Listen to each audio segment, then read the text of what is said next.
De retour sur Solidarecast, troisième partie, on continue notre dossier guide d'achat pour les fêtes. Et là, je vais me faire plaisir, puisqu'on va passer à la partie jeux vidéo. Ça me rappelle notre ancien concept.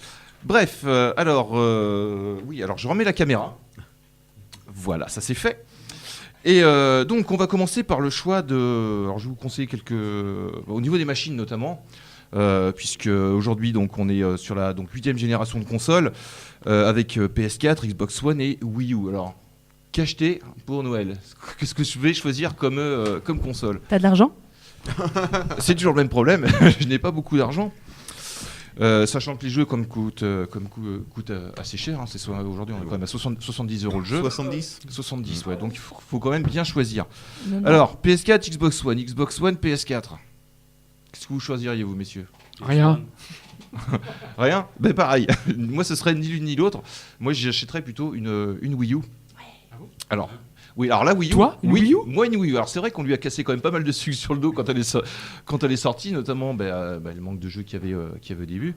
Et c'est vrai que depuis quelques mois, c'est un peu explosé au niveau des sorties des jeux. Il était temps. Hein. Bah oui, il était temps. Et c'est vrai que les derniers jeux qui sont sortis, moi, ils me font grandement envie. Notamment, on va partir dans les classiques. Le dernier Mario Kart, que j'ai pas mal suivi sur les web télé notamment, et moi c'est vrai qu'il me fait drôlement envie, et il est très très beau, apparemment jouable. Au niveau online, ça marche plutôt pas mal, donc on peut jouer jusqu'à quand même 12 en ligne, donc c'est quand même assez sympa. Tu l'as déjà sur ta DS ? Je l'ai sur ma DS, je l'ai sur ma Wii, je l'ai sur ma... J'ai tous les épisodes de Mario Kart depuis le début, depuis la Super Nintendo, mais celui-là me fait encore envie, parce que voilà, c'est une série que j'aime beaucoup, et surtout, voilà, le mode online à 12 joueurs qui me plaît plutôt pas mal, notamment pour faire des compétitions. Il y a également sorti très très récemment le dernier Super Smash Bros pour Wii U. Alors le Smash Bros, je sais pas si vous connaissez un petit peu le concept. Si, vas-y Ghislain, tu connais ? Donc c'est tous les héros de chez Nintendo, et en fait c'est on va dire un petit jeu de combat, quoi. Voilà, c'est ça, voilà, un petit jeu de combat avec tous les héros de Nintendo à 4 en même temps. Alors la nouveauté également sur celui-là, on peut jouer jusqu'à 6, voire jusqu'à 8. Donc c'est un beau bordel à l'écran, il y en a dans tous les sens. Mais voilà, on peut jouer à 8 en local en plus, donc ça c'est vrai que c'est très très rare aujourd'hui de pouvoir jouer même en multijoueur, même à 2 joueurs sur certains jeux en local. On est obligé de passer par le mode en ligne. Et celui-là, on peut jouer jusqu'à 8 dans la même pièce. Bon, c'est un sacré foutoir, mais ça met de l'ambiance pendant les parties. Qu'est-ce qu'on a d'autre également qui est sorti il n'y a pas longtemps ? Il y a Bayonetta 2. Alors c'est un titre un petit peu plus confidentiel. C'est un jeu d'action un peu beat'em up, hein. On doit tirer sur tout ce qui bouge dans une ambiance médiévale, fantastique, sorcière et compagnie. Le jeu est très très beau, il est magnifique. Enfin, moi j'ai le premier déjà qui était super beau, très sympa à jouer.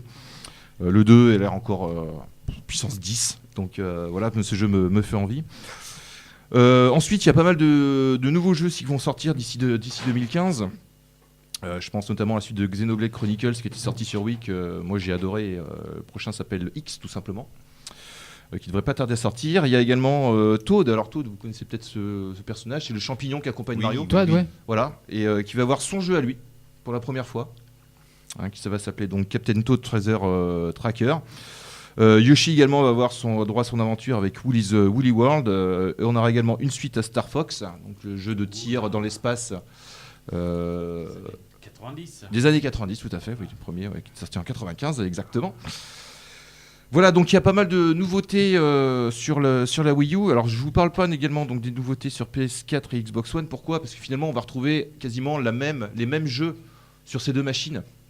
Donc pour moi il y a vraiment une perte d'identité un petit peu de ces deux machines. C'est pour ça que moi je préfère vous conseiller une Wii U. Alors après, bien sûr, il y a quand même des bons jeux aussi sur ces machines, mais moi je les ai pas trouvés encore. Mais en même temps qu'il y ait les mêmes jeux, ça peut être aussi intéressant parce qu'il va quand même y avoir des exclusivités.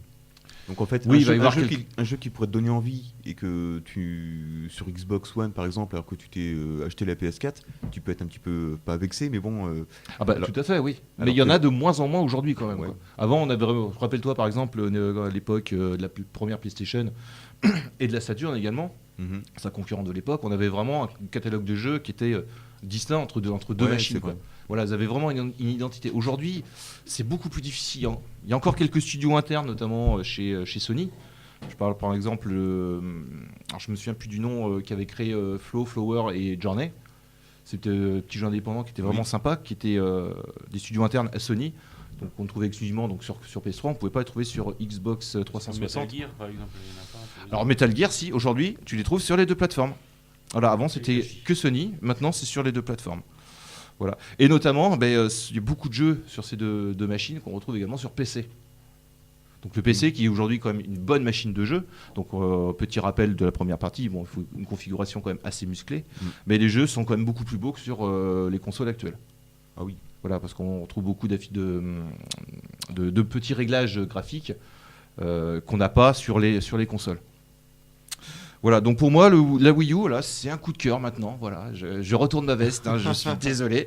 Mais c'est vrai que les derniers jeux qui sont sortis, moi, me font grandement envie. Du côté des portables, la 3DS, qui est une super machine de jeux portables. Moi, je m'éclate encore dessus. Moi, j'ai fait un investissement pour mes enfants, mais je passe à la 2DS. Parce que la 2DS. Nous aussi. Parce que la 3D, quand je vois des gamins qui jouent avec, ils ont toujours mal aux yeux. Alors, on peut les désactiver quand même, voilà, la 3D. Et ils se sont dit, on veut pas, en fait. Ils préféraient la 2DS. Ouais. Mon fils, c'était la même chose. Il voulait se racheter une 3DS, il a acheté une 2DS, du coup. Bon, l'inconvénient de la 2DS, c'est les écrans qui sont beaucoup plus petits. Et le son qui est en mono. Également. Voilà, avec des écouteurs, ça marche très très bien. Il y a d'ailleurs une nouvelle version de la 3DS qui est sortie il y a pas longtemps, qui s'appelle la New 3DS tout simplement, qui est un peu plus performante. La 3D apparemment est beaucoup mieux gérée que sur le premier modèle. On retrouve après ces gadgets, des boutons de couleur au lieu que ce soit des boutons unis, comme à l'époque de la Super Nintendo par exemple. Et donc un PC également pour jouer. Puisque sur PC, très prochainement, nous allons avoir les fameux soldes de Steam. Donc comme tous les ans, Valve, donc le développeur de la plateforme Steam, va vous proposer des soldes où on va casser les prix des jeux. Ça va aller de 50 à 90% de réduction.